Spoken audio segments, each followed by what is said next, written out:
ಕರ್ತನ ಪರಿಶುದ್ಧ ನಾಮಕ್ಕೆ ಸ್ತೋತ್ರ ಉಂಟಾಗಲಿ. ಪ್ರಿಯ ದೇವರ ಮಕ್ಕಳು, ಈ ಮುಂಜಾನೆ ವೇಳೆಯಲ್ಲಿ ವಾಕ್ಯ ನೋಡ್ತಿರೋ ಪ್ರತಿಯೊಬ್ಬರು ದೇವರು ನಿಮ್ಮೆಲ್ಲರನ್ನು ಆಶೀರ್ವದಿಸಲಿ. ಈ ಕ್ಷಣದಲ್ಲಿ ನಾವು ದೇವರ ಸನ್ನಿಧಿಯಲ್ಲಿ ಪ್ರಾರ್ಥಿಸೋಣ. ಮಹಾಪರಿಶುದ್ಧನು ಸರ್ವಶಕ್ತನೂ ಆಗಿರುವಂಥ ನಮ್ಮ ಪರಲೋಕದ ತಂದೆಯ ದೇವರೇ, ಅಪ್ಪ, ಈ ಒಂದು ಒಳ್ಳೆಯ ಸಮಯಕ್ಕೆ ಸ್ತೋತ್ರ ಸ್ವಾಮಿ. ತಂದೆಯ ದೇವರು, ಈ ಮುಂಜಾನೆ ವೇಳೆಯಲ್ಲಿ ರಾಜ ಮತ್ತೊಂದು ಬಾರಿನ ಸನ್ನಿಧಿಯಲ್ಲಿ ಬಂದು ಪ್ರಾರ್ಥಿಸಲು ಕೊಟ್ಟಂಥ ಕೃಪೆಯಾಗಿ ಸ್ತೋತ್ರ ಕರ್ತನೆ. ಈ ಮುಂಜಾನೆ ವೇಳೆಯಲ್ಲಿ ಸ್ವಾಮಿ ಅಪ್ಪ, ನಮ್ಮನ್ನು ಬಲಪಡಿಸುವಂಥ ನೀನಾಗಿದ್ದೆ ಕರ್ತನೆ. ಹೌದು ಸ್ವಾಮಿ, ಇದರಲ್ಲಿ ನೋಡ್ತಿರೋ ಒಂದೊಂದು ದೇವರ ಮಕ್ಕಳು ನಿನ್ನ ಹಸ್ತಕ್ಕೊಪ್ಪಿಸಿಕೊಟ್ಟು ಪ್ರಾರ್ಥಿಸ್ತಾ ಕರ್ತನೆ. ನಿನ್ನ ಜೀವನ ವಾಕ್ಯ ಒಂದೊಂದು ಕುಟುಂಬದಲ್ಲಿ ಬಲವಾದ ಕಾರ್ಯ ನಡೆಸಲ್ಪಡಲಿ ಕರ್ತನೆ. ಒಂದೊಂದು ಹೃದಯಗಳಲ್ಲಿ ಅಪ್ಪ ಬಲವಾದ ಕಾರ್ಯ ನಡೆಸಲ್ಪಡಲಿ. ಅದಕ್ಕಾಗಿ ಈ ಒಂದು ಜೀವೊಳ್ಳೆಯ ವಾಕ್ಯವನ್ನು ಕೇಳುತ್ತಿರೋ ಪ್ರತಿಯೊಬ್ಬರನ್ನು ಅಪ್ಪ ನಿನ್ನ ಹಸ್ತಕ್ಕೊಪ್ಪಿಸಿಕೊಟ್ಟು ಪ್ರಾರ್ಥಿಸ್ತಾ ಕರ್ತನೆ. ಯಾವುದೇ ಪರಿಸ್ಥಿತಿಯಲ್ಲಿರ್ಬೋದು, ಯಾವುದೇ ಸ್ಥಿತಿಯಲ್ಲಿರ್ಬೋದು, ಈ ಗಳಿಗೆಯಲ್ಲಿ ಸ್ವಾಮಿ ನಿನ್ನ ವಾಕ್ಯ ಒಬ್ಬೊಬ್ಬ ಹೃದಯದಲ್ಲಿ ಬಲವಾದ ಕಾರ್ಯ ನಡೆಸಲ್ಪಡಲಿ ಕರ್ತನೆ. ಹೌದು ಸ್ವಾಮಿ, ನಿನ್ನ ವಾಕ್ಯ ಓಡು ವಾಕ್ಯ ನಾನು ಅವರ ಸೌಖ್ಯ ಪಡಿಸುತ್ತೇನೆ ನನ್ನ ವಾಕ್ಯ ಬರಲ್ಪಡಿದ ರಾಜ. ಈ ದಿನದಲ್ಲಿ ಬಲಹೀನತೆಯಲ್ಲಿ, ಅನಾರೋಗ್ಯದಲ್ಲಿ, ದುಃಖದಲ್ಲಿ, ವೇದನೆಯಲ್ಲಿ ಯಾವುದೇ ಪರಿಸ್ಥಿತಿ ಇದ್ದರೂ ಸಹ ಈ ಮುಂಜಾನೆ ವೇಳೆ ನಿನ್ನ ಜೀವಳ ವಾಕ್ಯ ಒಂದೊಂದು ಹೃದಯಗಳನ್ನು ಬಲಪಡಿಸುವಾತನ್ನು ಮಾರ್ಪಡಿಸುವಾತ ನೀನಾಗಿದ್ದೆ ಕರ್ತನೆ. ಇಂದು ಏನೆಂದು ಜೀವಿಸುವ ದೇವರೇ ಅಪ್ಪ, ನಿನ್ನ ಹಸ್ತಕ್ಕೆ ಈ ಜೀವನ ವಾಕ್ಯಕ್ಕೆ ಸಂಪೂರ್ಣವಾಗಿ ಎಲ್ಲರೂ ತಗ್ಗಿಸಿ ಸಮರ್ಪಿಸಿಕೊಟ್ಟು ಪ್ರಾರ್ಥಿಸ್ತಾ ಕರ್ತನೆ. ಈ ಮುಂಜಾನೆ ವೇಳೆ ಸ್ವಾಮಿ ಅಪ್ಪ, ನನ್ನಿಂದ ಏನಿಲ್ಲ ಕರ್ತನೆ, ನಿನ್ನಿಂದ ಎಲ್ಲವೂ ಸಾಧ್ಯ ರಾಜ. ಅಪ್ಪ, ನೀನು ಈ ವೇಳೆಯಲ್ಲಿ ಅಪ್ಪ ವಾಕ್ಯದ ಪದಗಳ ಗುಡಾರ್ಥ ತಿಳಿಯಪಡಿಸೋದು ನನ್ನನ್ನೇ ನಿನ್ನ ಹಸ್ತಕ್ಕೊಪ್ಪಿಸಿ ಪ್ರಾರ್ಥಿಸ್ತಾ ಕರ್ತನೆ. ಈ ಸಣ್ಣ ಪ್ರಾರ್ಥನೆ ಕೇಳಿದ ಸ್ತೋತ್ರ. ಸಣ್ಣ ಪ್ರಾರ್ಥನೆ ಕೇಳಿ ನಮ್ಮೊಬ್ಬೊಬ್ಬರ ಜೀವಿತ ಮಹಿಮೆದ ಕಾರ್ಯ ನಡೆಸೋದಕ್ಕೆ ಸ್ತೋತ್ರ ಸ್ವಾಮಿ. ಎಲ್ಲ ಸ್ತುತಿ ಸ್ತೋತ್ರ ಘನಮನ ಮಹಿಮೆ ಏಸಪ್ಪ ನಿಮ್ಮೊಬ್ಬರಿಗೆ ಸಲ್ಲಲಿ ಕರ್ತ. ಅತಿ ಶೀಘ್ರದಲ್ಲಿ ಬೇಗನೆ ಬರುವಂಥ ಯೇಸುವಿನ ಮೊದಲು ನಮ್ಮದು ಪ್ರಾರ್ಥಿಸ್ತೇನೆ ನನ್ನ ಪರಲೋಕ ತಂದೆ ದೇವರೇ, ಆಮೇನ್. ಸ್ತೋತ್ರ. ಗುಡ್ ಮಾರ್ನಿಂಗ್ ಪ್ರಿಯ ದೇವರ ಮಕ್ಕಳೇ, ಕರ್ತನ ಪರಿಶುದ್ಧ ನಾಮಕ್ಕೆ ನಿಮ್ಮೆಲ್ಲರಿಗೂ ಸ್ತೋತ್ರ ಸಲ್ಲಿಸ್ತಾ ಸ್ವಾಗತ ಸೂರಿಸ್ತಾ ಇದ್ದೀನಿ. ಹೌದು, ಈ ವೇಳೆಯಲ್ಲಿ ವಾಕ್ಯ ನೋಡ್ತಿರೋ ಪ್ರತಿಯೊಬ್ಬರನ್ನು ದೇವರ ಆಶೀರ್ವದಿಸಲಿ. ನೀವೆಲ್ಲರೂ ಸಂತೋಷವಾಗಿದ್ದೀರ ಅಂತ ನಾನು ಕರ್ತನ ನಾಮದಲ್ಲಿ ಬಯಸ್ತೀನಿ. ಹೇಗಿದ್ದೀರ ಪ್ರಿಯ ದೇವರ ಮಕ್ಕಳೇ? ಹೌದು, ನೀವೆಲ್ಲ ಚೆನ್ನಾಗಿರ್ರಿ. ಈ ಕ್ಷೇತ್ರದಲ್ಲಿ ದೇವ್ರು ಕೊಟ್ಟಂಥ ಆಲೋಚನೆ ನಾವು ಧ್ಯಾನಿಸೋಣ. ಜ್ಞಾನೋಕ್ತಿಗಳು 1ನೇ ಅಧ್ಯಾಯ 33ನೇ ವಾಕ್ಯ. ನನ್ನ ಮಾತಿಗೆ ಕಿವಿಗೊಡುವನಾದರೂ ಸ್ವಸ್ಥನಾಗಿರುತ್ತಾ, ಯಾವ ಕೇಡಿಗೂ ಭಯಪಡದೆ ಸುರಕ್ಷಿತನಾಗಿರುವನು ಎಂಬುದೇ. ಆಮೇನ್. ಈ ಒಂದು ದಿನದಲ್ಲಿ ಪ್ರಿಯ ದೇವರ ಮಕ್ಕಳೇ, ಈ ಒಂದು ವಾಕ್ಯ ನೋಡುವಾಗ ನಾವು ದೇವರ ಮಾತು ಕೇಳುವುದೇ ಆದರೆ ನಮ್ಮ ವಿರುದ್ಧವಾಗಿ ಎಷ್ಟೇ ಯಾವುದೇ ಒಂದು ಕೇಡು ನಮ್ಮನ್ಗೆ ನಾಶಪಡಿಸುವಂಥ ಸಂದರ್ಭ ಬಂದರೂ ಸಹ ದೇವರು ನಮ್ಮನ್ನು ನಡೆಸ್ತಾರೆ. ಈ ಒಂದು ವಾಕ್ಯ ನಾವು ಧ್ಯಾನಿಸಿ ನೋಡುವುದಾದರೆ, ಸತ್ಯವೇದದಲ್ಲಿ ಐಗುಪ್ತದಲ್ಲಿ ದಾಸತ್ವದಲ್ಲಿದ್ದಂಥ ಜನರನ್ನು, ಒಂದು ಕಟ್ಟಲ್ಪಟ್ಟ ಅವಸ್ಥೆಯಲ್ಲಿ ದಾಸತ್ವದಲ್ಲಿರುವಂಥ ಜನರನ್ನು ಮೋಶೆ ಮುಖಾಂತರ ದೇವರು ಬಿಡಿಸಿದ್ರು. ಹೌದಲ್ವಾ? ನೀವೆಲ್ಲರೂ ಓದಿರ್ತೀರ, ತಿಳಿದಿರ್ತೀರ. ಆ ಒಂದು ಮೋಶೆ ಮುಖಾಂತರ ದಾಸತ್ವದಲ್ಲಿದ್ದಂಥ ಜನರನ್ನು ಬಿಡಿಸುವಾಗ ಹಿಂದೆ ಫರೋನ ರಾಜ್ಯ ಸಾಯಿಸಬೇಕು, ಅವ್ರನ್ನ ನಾಶಪಡಿಸ್ಬೇಕು ಅನ್ನೋ ಹಿಂದೆ ಬೆನ್ನತ್ತಿ ಬರುವಾಗ ಇನ್ನೇನು ಓಡ್ತಾ ಓಡ್ತಾ ಓಡ್ತಾ ಬರುವಾಗ ಸಮುದ್ರ ಕೆಂಪು ಸಮುದ್ರ ಅಡ್ಡ ಬಂತು. ಇನ್ನಷ್ಟೇ ನಮ್ಮ ಜೀವನ ಮುಗೀತು ಅಂತ ಎಲ್ಲರೂ ತಿಳ್ಕೊಂಡ್ರು, ಅಲ್ಲಿರೋರು ಸಹ ತಿಳ್ಕೊಂಡ್ರು. ಆದರೆ ದೇವರ ಮಾತಿಗೆ ಮೋಶೆ ಕಿವಿಗೊಡುವನಾಗಿದ್ದ. ಯಾಕಂದ್ರೆ ದೇವರು ಹೇಳೋ ಒಂದೇ ಒಂದು ಮಾತಿಂದ ಅವನು ನೆಲೆಯಾಗಿ ನಿಂತಿದ್ದ. ಅಲ್ಲಿ ದೇವ್ರ ಮಾತು ಕಿವಿ ಕೊಟ್ಟಿರುವಾಗ ಏನಾಯಿತು? ಸಮುದ್ರನೇ ವಿಭಾಗವಾಯಿತು. ಹೌದಲ್ಲ ಪ್ರಿಯ ದೇವರ ಮಗುವೆ, ಈ ಒಂದು ದಿನದಲ್ಲಿ ನೀನು ದೇವರ ಮಾತು ಕಿವಿ ಕೊಟ್ಟು ಜೀವಿಸ್ತಿರ್ಬೋದು. ದೇವರೊಬ್ಬರೇ ನನಗೆ ರಕ್ಷಕರು, ನನಗೆ ಯಾರೂ ಇಲ್ಲ, ಬಾಡ ಹುಟ್ಟಿದವರು, ಬಂಧು ಮಿತ್ರರು, ಸಹೋದರಿಯರು ಯಾರೂ ಇಲ್ಲ ಅಂತ ನೀನು ನಂಬಿ ದೇವರ ಮಾತಿಗೆ ಕಿವಿ ಕೊಟ್ಟು ಜೀವಿಸ್ತಿರ್ಬೋದು.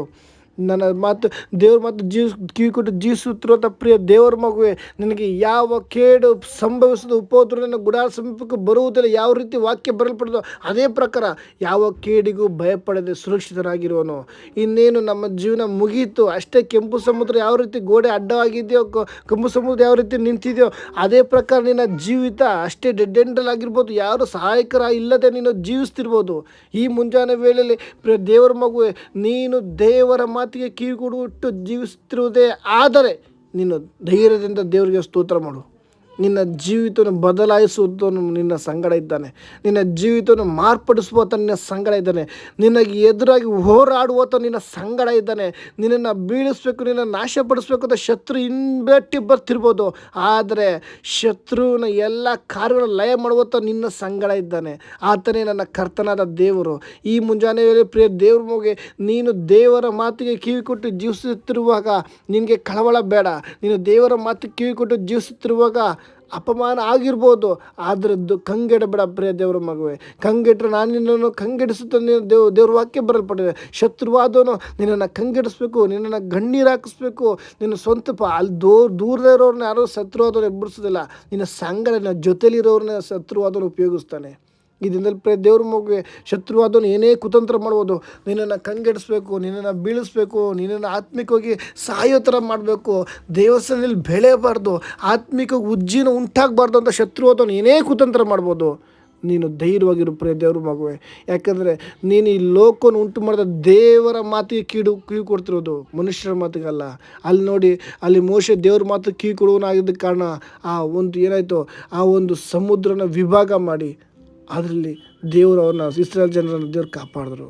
ಅದಕ್ಕೋಸ್ಕರ ಈ ಒಂದು ದಿನದಲ್ಲಿ ಅದೇ ಪ್ರಕಾರ ನೀನು ದೇವರ ಮಾತಿಗೆ, ದೇವರಿಗೆ ಭಯಪಟ್ಟು ಜೀವಿಸುತ್ತಿರುವಾಗ ನಿನಗೆ ಎಷ್ಟೇ ಅಪಮಾನ ಬರ್ಬೋದು, ಎಷ್ಟೇ ಕಷ್ಟ ಬರ್ಬೋದು, ಎಷ್ಟೇ ಕಣ್ಣೀರು ಬರ್ಬೋದು, ಎಷ್ಟೇ ವೇದನೆ ಇರ್ಬೋದು, ದೇವರು ನೀನು ನಡೆಸುವತನಾಗಿದ್ದಾರೆ. ಅದಕ್ಕಾಗಿ ಯಾವ ಕೇಡಿಗೂ ಭಯಪಡದೆ ಸುರಕ್ಷಿತನಾಗಿರುವನು. ಈ ದಿನದಲ್ಲಿ ಅನೇಕರು ಭಯಪಡ್ತಾ ಇದ್ದಾರೆ. ಆದರೆ ದೇವರ ಮಾತಿಗೆ ನೀನು ಕಿವಿ ಕೊಡ್ತಿದ್ಯಾ, ದೇವರ ಮಾತಿಗೆ ನೀನು ದೇವರ ಮಾತಿನಿಂದ ಜೀವಿಸ್ತಿದ್ಯಾ. ಆದರೆ ನಿನ್ನ ಜೀವಿತದಲ್ಲಿ ಒಂದು ಭಯ ಇದೆ. ಆ ಭಯ ಇದನ್ನು ತೆಗೆದುಹಾಕಬೇಕು. ಯಾರು ಏನು ಅನ್ಕೋತಾರೋ, ನಾನು ಹೆಂಗೆ ನನ್ನ ಪರಿಸ್ಥಿತಿ ಹೆಂಗೆ, ಹೌದು ಯಾರು ಹೇಳಿ ಅನ್ಕೊಬೋದು, ನೋಡೋರು ಮಾತಾಡೋರು ನಿನ್ನ ಹತ್ರ ಯಾರು ಬರಲ್ಲ.